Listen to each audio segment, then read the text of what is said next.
Hello, I'm Anthony. Welcome to this new tutorial series. We're going to deconstruct Arturia's implementation of the Fairlight CMI synthesizer. This is the CMI Mark II that was released in 1982 and completely ruled the waves. This and the Synclavia, the absolutely unobtainium of the early 80s. I'm doing this synth in response to a Patreon poll I sent out a couple of months ago. If you check out the Patreon link in the description below, not only is that a great way to help support me and my channel, but you'll have an opportunity to have input on future content. So what have we got at the outset? It looks a little bit intimidating, but there's actually not an awful lot here to do. The main drive is basically just eye candy, as is this keyboard, despite the fact that some of the keys depress. I don't believe it actually does anything, so if I'm wrong, please let me know. The rest of the stuff, however, is functional. We've got a macro controller over here. We'll deal with all of this stuff in due course. And we've also got some sliders and buttons that we can press. We'll be able to configure all of that stuff. That's all great. Standard keyboard, obviously, but you can actually click in the screen as well, and this is the main way to get into the interface. We're going to click into the screen and let's get going. So here's a very brief overview of the synthesizer. We've got 10 banks, and you can see them in 2 rows of 5 at the bottom of the screen, into each of which a sample can be loaded. So if I am just going to load a sound that I was playing with earlier today, this analog section has 3 sounds loaded into these different banks: bass, brass and synth. So this sound is a composite of 3 individual samples. I'm going to mute 2 of them, and now we're just listening to the bass. Okay, synth's got its own internal sequencer. We'll have a look at all that in a later episode. And we've got a mixer. Each one of the 10 sounds can have its own effect. There's only 1 effect per track, but nevertheless it's still pretty great. Then there's an auxiliary bus which can contain a separate effect. You can see we've got reverb set on the auxiliary at the moment, and each of the tracks can send to that. We've got some basic tuning and configuration stuff. Today we're just going to have a very brief overview of the sound engine and have a bit of a play with some of the features in this main screen. So there's our primary sound, and you can see that every time I press the note, it begins with this arrowhead. Actually, it's going to begin play here. The reason for that, I'm just going to jump back to the main screen for a moment. One of the 8 controls on this macro controller is sample start. So these macro controls apply to the entire synth, and you can see that we've got sample start at a non-zero value. If I turn that down and head back into the screen, you'll now see that that faded green arrow has disappeared. So that offset was being generated by the macro slider. Now when I move this arrow, that's denoting the beginning of the sample playback, and you'll also see the sample start slider in the evolution section moving. Sample length is pretty self-explanatory, and you can again see the interface changing as I drag the arrow around. And then we've also got a loop section.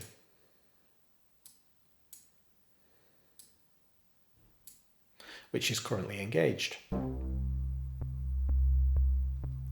If I turn BF, stands for backwards and forwards, if I turn that on, then it travels backwards and forwards in the loop.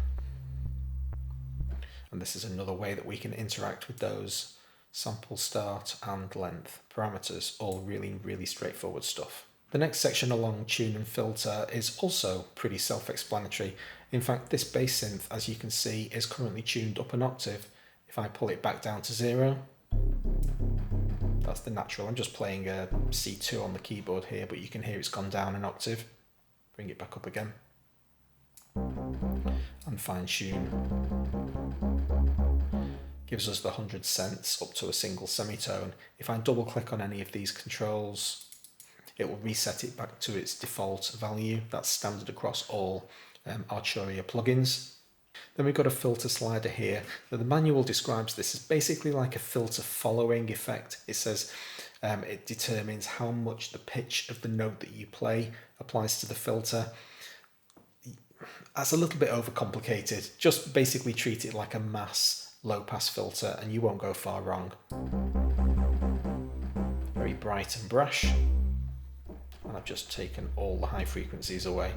You can see this stuff on Insight. Over the course of the tutorial series, there'll be lots of opportunities to have a look at what's going on in both Insight and Supervision.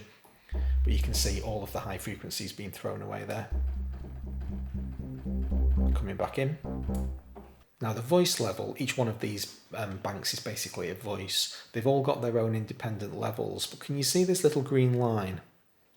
If I just pull the voice level down a little bit, that green line means that something is modulating this control. Now, the CMI-V isn't the best at telling you what's going on. Sometimes you have to hunt around to find where this stuff is, but essentially something else is in control of the voice level setting, and that's what this green line means. Even though it's beyond the subject of conversation for today, I'll just very briefly say that it's function 2 that's basically controlling the voice level. And then the auxiliary send is how much we're throwing to that outboard effect. So if I turn this all the way down, we'll get no reverb. All the way up. There we go. As a matter of interest, if you solo a sound, it shuts the auxiliary off. So just bear that in mind. Next, we've got some envelope settings. This basically determines how quickly the note appears once we hit a key and how quickly it disappears.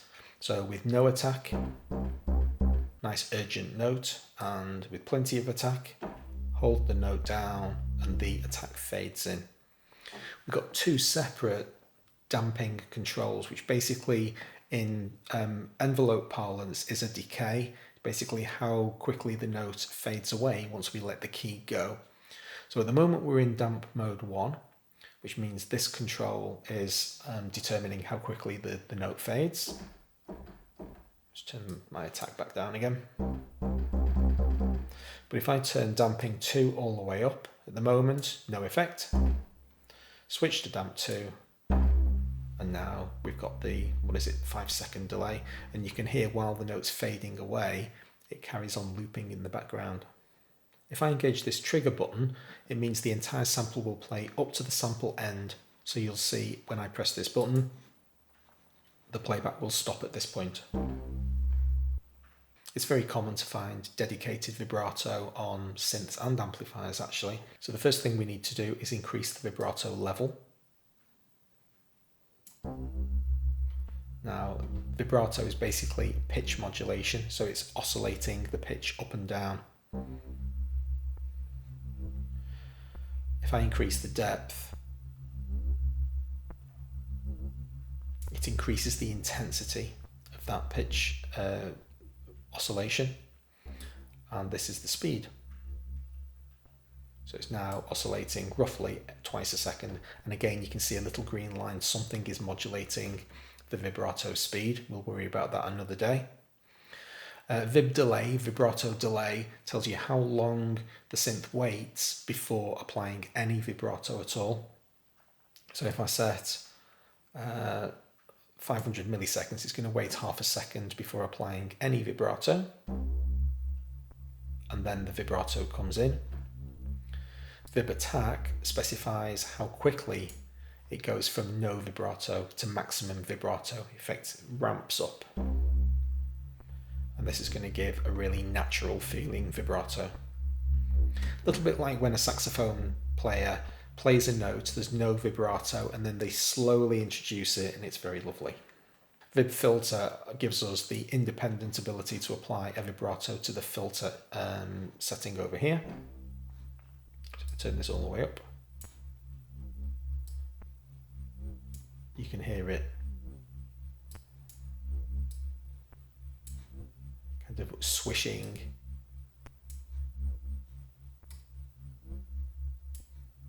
Take it away again.